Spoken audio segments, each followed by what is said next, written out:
secara itu.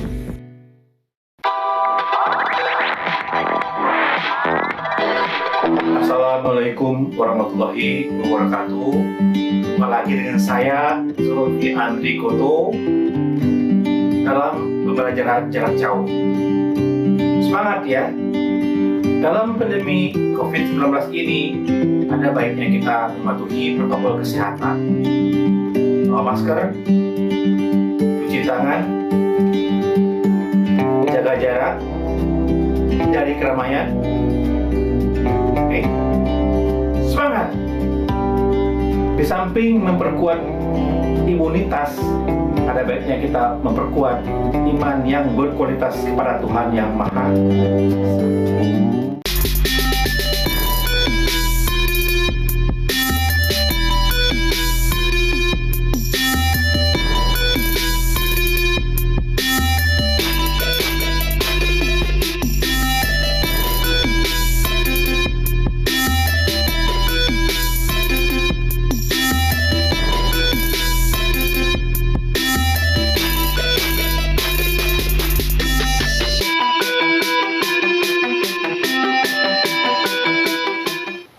Materi kita hari ini adalah proposal.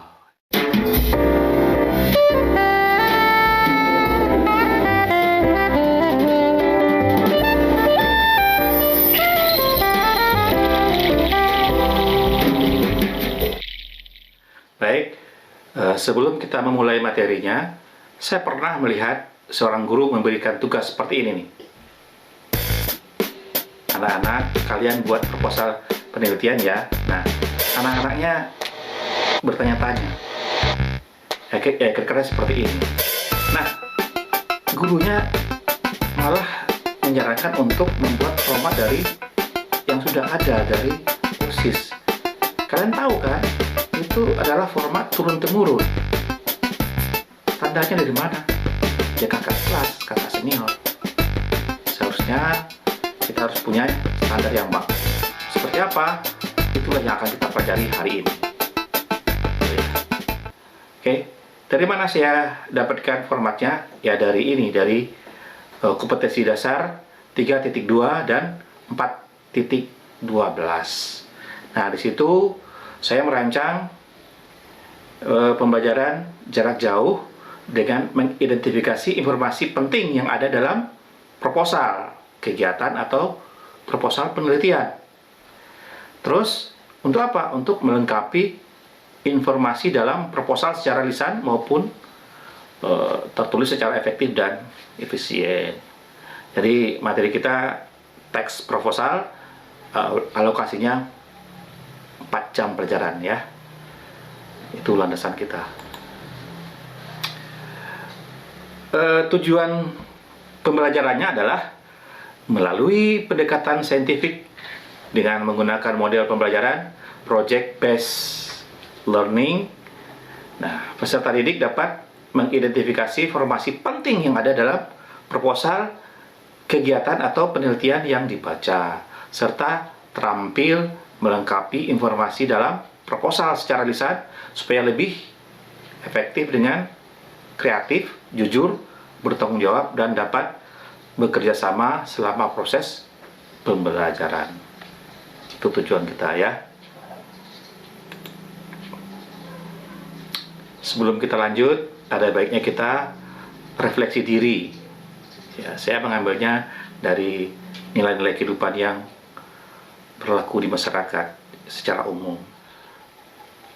Beberapa orang memimpikan tentang kesuksesan, sementara yang lain bangun setiap pagi untuk mewujudkan.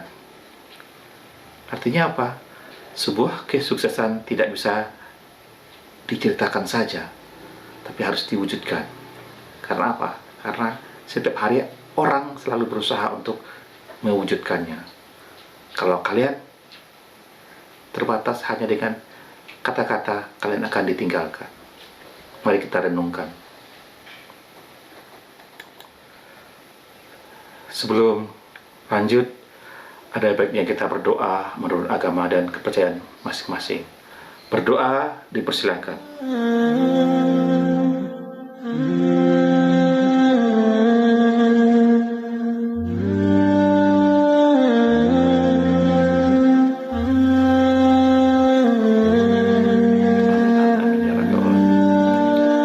Nah, proposal dalam Kamus Besar Bahasa Indonesia artinya adalah rencana yang dituangkan dalam bentuk rancangan kerja. Hanya segitu. Kita lihat dari beberapa pengertian yang lain, banyak sekali para ahli merumuskan. Tetapi intinya, kalau kita buat dalam pengertian yang lebih lengkap, proposal adalah suatu rancangan, kegiatan, atau kerja yang disusun secara sistematis dan terperinci sesuai standar oleh seseorang atau sekelompok peneliti yang diajukan kepada pihak yang dikehendaki dalam mendapatkan persetujuan maupun bantuan dalam penelitiannya. Jadi sistematis dan terperinci. Jadi kegiatan kita itu harus sistematis dan terperinci. Mari kita lihat tujuan penyusunan proposal kegiatan. Nah, ini yang kegiatan dulu ya. Pertama sekali, kita menjelaskan secara tidak langsung kepada pihak-pihak yang ingin mengetahui kegiatan. Jadi, kita harus menjelaskan langsung. Kadang orang tidak tahu apa maksud kita, makanya harus kita jelaskan. Yang kedua, meyakinkan para donatur atau sponsor agar mereka memberikan dukungan material maupun finansial dalam mewujudkan kegiatan yang telah direncanakan. Itu. Orang ingin memberikan uang, tetapi kalau kita tidak bisa menyusun rencana dengan baik, mereka ragu, wah ini beneran atau tidak ini? Jangan-jangan ini cuma acara biasa.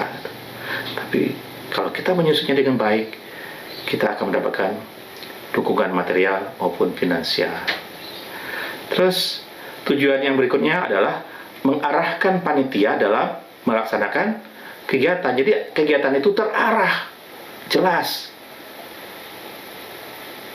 Nanti akan berbeda dengan acara-acara yang tidak didukung oleh sponsor maupun panitia. Itu tidak terarah.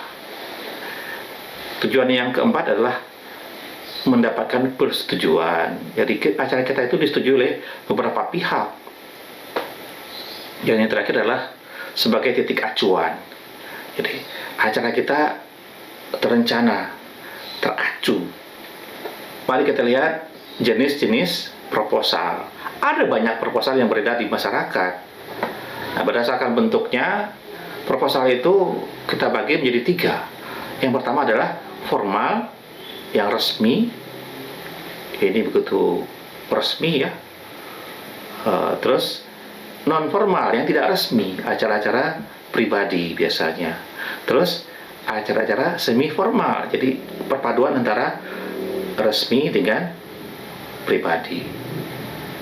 Terus kalau berdasarkan tujuan penulis, proposal itu terbagi 1, proposal acara. Jadi ada dalam bentuk proposal acara.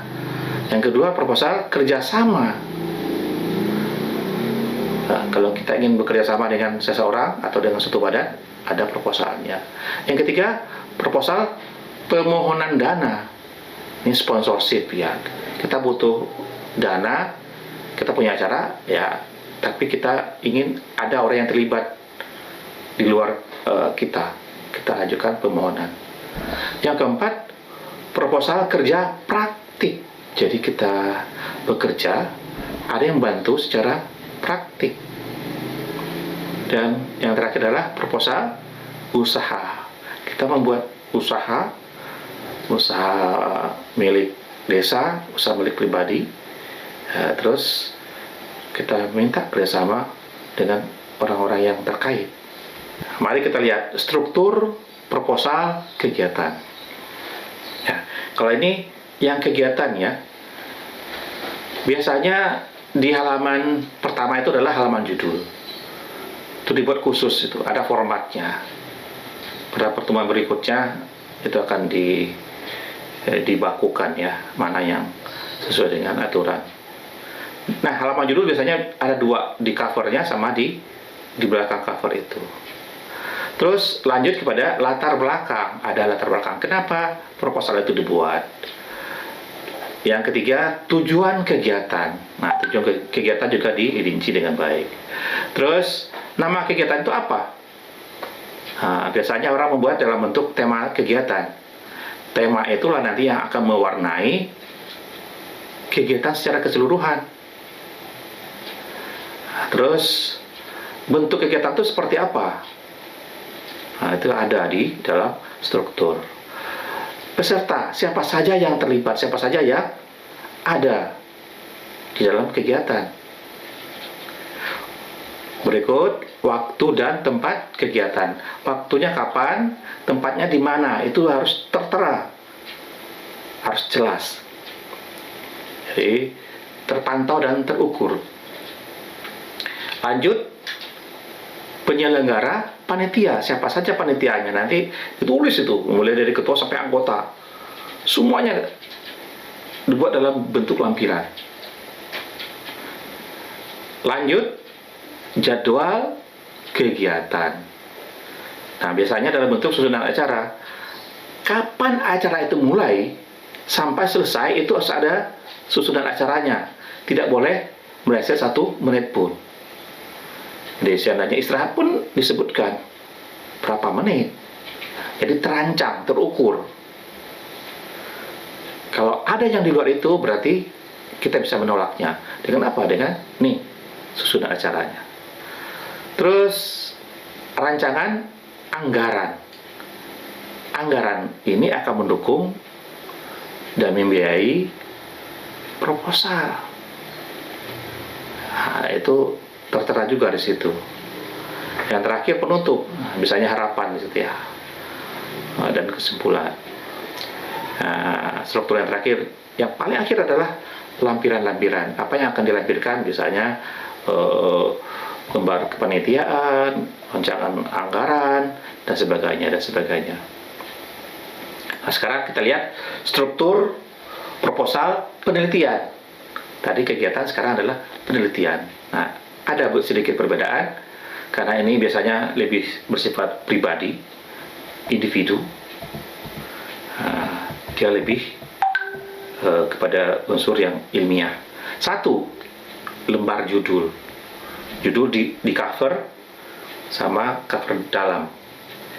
Lanjut ke halaman persetujuan. Nah, ini bedanya. Di penelitian ada lembar persetujuan, biasanya oleh pembimbing teknis sama pembimbing materi, biasanya begitu. Terus lanjut abstrak. Apa itu abstrak? Ya, ringkasan secara keseluruhan apa yang akan diteliti. Lanjut, yang keempat adalah kata pengantar. Nah, ini ada kata pengantarnya, arahan seperti apa acara itu terjadi.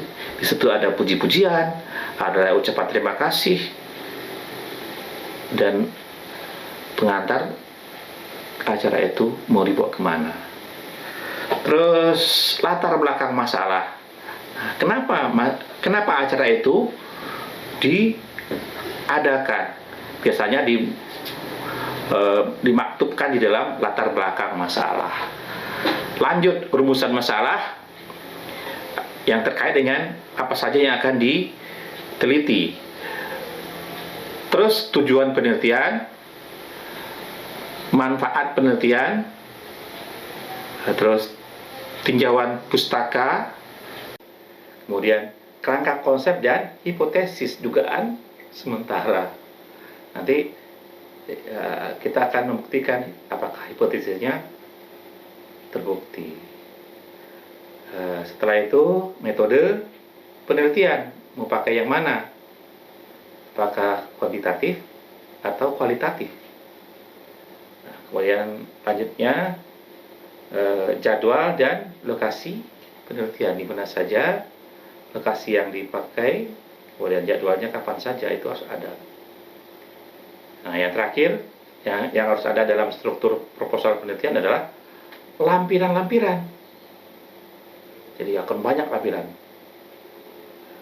Bisa berpuluh-puluh halaman itu. Tuh ya. Baik, sekarang syarat-syarat menyusun proposal. Jadi proposal itu harus tersusun dengan baik dengan syarat apa? Yang pertama sekali adalah harus sistematis. Dia terancang dengan baik. Sistematis, ada sistemnya. Tidak acak adul ya. Terus yang kedua terencana, terukur. Kalau sebuah proposal tidak terencana, berarti dari awal sudah gagal dalam membuat proposal. Yang ketiga adalah mengikuti konsep ilmiah. Jadi karena dia ilmiah harus memakai pola berpikir ilmiah, terukur menurut aturan-aturan yang ada. Yang keempat adalah jelas dan dapat dimengerti oleh siapa saja. Jadi diterimakan oleh orang Indonesia di luar negeri nanti akan dapat dimengerti. Itu keuntungan dari proposal. Kalau fiksi beda lagi, itu sangat berbeda. Nah, sekarang mari kita analisis isi, sistematika, dan kebahasaan dari proposal. Nah, biasanya apa yang dianalisis? Ini. Yang pertama sekali adalah rumusan masalah. Yang kedua, tinjauan pustaka. Yang ketiga, metode penelitian. Yang keempat, anggaran biaya dan susunan acara. Yang kelima, format penulisan. Mari kita lihat satu persatu. Nah, dalam rumusan masalah, kita harus membahas rumusan masalah yang mempertanyakan beberapa hal yang berkaitan dengan suatu penelitian. Jawaban dari pertanyaan inilah yang akan menjadi hasil penelitian. Jawaban dari yang dipertanyakan itu yang akan menjadi hasil penelitian. Jadi bisa dipahami bahwa rumusan masalah adalah bagian terpenting dalam inti penelitian yang harus dipikirkan secara matang. Jadi ketika gagal merumuskan masalah, Anda gagal membuat penelitian. Yang kedua, tinjauan pustaka. Tinjauan pustaka atau tinjauan literatur adalah ringkasan komprehensif dari penelitian sebelumnya tentang suatu topik. Literatur dapat bersumber dari artikel ilmiah, buku, dan sumber-sumber lain yang relevan dengan bidang penelitian tertentu.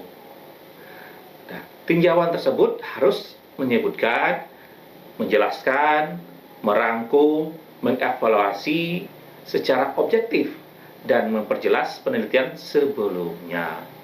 Jadi kita mengacu kepada penelitian sebelumnya. Nah, tinjauan pustaka yang baik memperluas alasan dibalik pemilihan pertanyaan penelitian tertentu. Jadi dia semakin memperluas alasan dibalik pemilihan pertanyaan. Itu tinjauan pustaka yang baik. Metode penelitian. Nah, metode penelitian adalah langkah ilmiah untuk mendapatkan data dengan tujuan dan kegunaan tertentu. Langkah ilmiah tersebut harus berpedoman pada suatu ilmu pengetahuan untuk suatu tujuan dan kegunaan tertentu. Contoh dari metode penelitian adalah metode kualitatif. Ini bersifat sistematis dan menggunakan model-model yang bersifat matematis. Dia ada angka-angka nanti itu.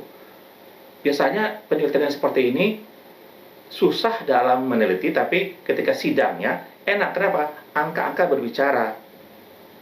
Tim penguji tidak bisa membantah kita lagi. Kenapa? Karena sudah ada angka-angka yang matematis. Sementara metode kualitatif adalah penelitian berfokus kepada pemahaman terhadap fenomena sosial yang terjadi di masyarakat saat meneliti itu lebih gampang, lebih enak. Ketika mempertahankan di sidang, biasanya tim penguji gencar itu. Kita harus mempunyai kosakata dan metode yang kuat sehingga ketika ditanya kita bisa membuktikan. Anggaran biaya dan susunan acara. Rencana anggaran biaya merupakan perkiraan biaya yang nantinya akan digunakan untuk pelaksanaan suatu kegiatan baik bisnis maupun proyek. Dalam beberapa bisnis, proyek atau event, perencanaan anggaran merupakan dokumen yang wajib ada untuk melihat seberapa besar biaya yang akan digunakan. Ada biaya yang masuk akal, ada yang tidak. Ada yang mengada-ada. Biasanya seorang yang bergelut di bidang proposal, dia tahu, wah ini terlalu, ini nembak nih orang nih. Itu akan kelihatan di anggarannya. Nah, perencanaan perlu dilakukan untuk mengetahui biaya yang akan dikeluarkan sehingga keuangan lebih terarah. Jadi keuangan itu terarah. Besar boleh asalkan terarah, terukur nanti. Susunan acara harus tersusun dan terancang dari awal sampai selesai. Jadi acara tidak bisa berlangsung dulu baru disusun, tidak bisa, harus dirancang dulu. Ketika ada yang berbeda, itu menjadi catatan bagi panitia. Tidak apa-apa sebetulnya asalkan ada argumentasinya. Format penulisan. Nah, jadi dalam proposal juga harus ada format penulisan yang baku. Gunakanlah bahasa yang baku, yang baik dan benar, serta usahakan juga untuk menggunakan kalimat efektif yang jelas. Apa itu kalimat efektif? Kalimat yang ukuran itu standar. Semua orang mengerti, jelas, tidak ambigu. Itu namanya efektif, jelas. Ada orang membuat kalimat panjang tapi nggak jelas, atau sebaliknya pendek, membingungkan, ambigu. Nah, dalam proposal tidak boleh itu ada.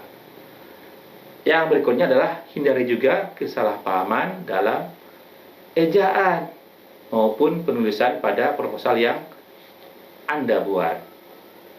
Jadi usahakan tidak ada typo-typo. Yang terakhir dari proposal itu aspek-aspek penyuntingan dalam proposal. Nah, kalau ingin menilai proposal, biasanya yang akan dinilai adalah ada 6 aspek. Yang pertama sekali adalah konsep. Kebenaran konsep. Benarkah konsepnya? Orang membuat proposal yang pakai konsep dan yang tidak itu akan ketahuan. Ya, kalau pakai konsep ya dia akan terarah, sistematis dan jelas tujuannya. Sementara yang tidak biasanya cuma mengandalkan harapan mendapatkan uang, itu bakal tidak bisa terwujud. Yang kedua adalah sistematika penulisan. Ada banyak sistematika penulisan. Silahkan diikuti yang sudah berlaku ya, di instansi yang umum. Yang ketiga adalah kalimat. Pemakaian kalimat biasanya orang banyak mengabaikan. Nah, kalimatnya kadang kalimat lisan dan tidak baku. Dalam proposal wajib kalimat-kalimat yang baku, strukturnya jelas, SPOK-nya ya. Terus diksi. Diksi adalah pilihan kata harus mengacu kepada keilmiahan. Banyak orang buat proposal tidak ilmiah. Mungkin ada juga proposal yang sifatnya pribadi, itu boleh. Tapi dalam proposal yang resmi harus memakai diksi yang ilmiah. Yang kelima adalah tanda baca. Penggunaan tanda baca juga harus disesuaikan dengan kebutuhan. Jelas ya, ketika ada kalimat perintah, ketika ada tanda tanya, ketika ada tanda petik, ya pergunakan. Kadang orang seharusnya itu surat titik masih dalam bentuk koma. atau sebaliknya. Yang terakhir adalah ejaan. Nah, kita memakai ejaan PUEBI, Pedoman Umum Ejaan Bahasa Indonesia, itu yang terbaru ya. Nah, kalau di kamus KBBI 5, kita memakai ejaan yang itu. Itulah yang akan disunting dalam sebuah proposal. Yang terakhir, yang paling menarik adalah tugas. Jadi menyambut tugas itu harus dengan semangat. Kenapa? Karena dengan tugas kalian akan terasah dan teruji. Sekarang rancanglah sebuah kegiatan. Di mana? Di sekolah, di kelas, atau di wilayah kalian tempat tinggal. Apa misalnya? Misalnya lomba balap karung, lomba debat bahasa Indonesia. Nah, kalian jadi panitianya, rancang sebuah proposal, lalu wujudkan. Kalau itu sukses, berarti kalian bisa berbahasa Indonesia dengan baik dan benar dan terpakai berguna dalam masyarakat. Selamat bertugas. Oke? Demikianlah pembelajaran kita hari ini. Semoga apa-apa yang kita pelajari menjadi ilmu dan keberkahan di masa depan. Amin amin ya rabbal alamin. Wassalamualaikum warahmatullahi wabarakatuh. Semangat.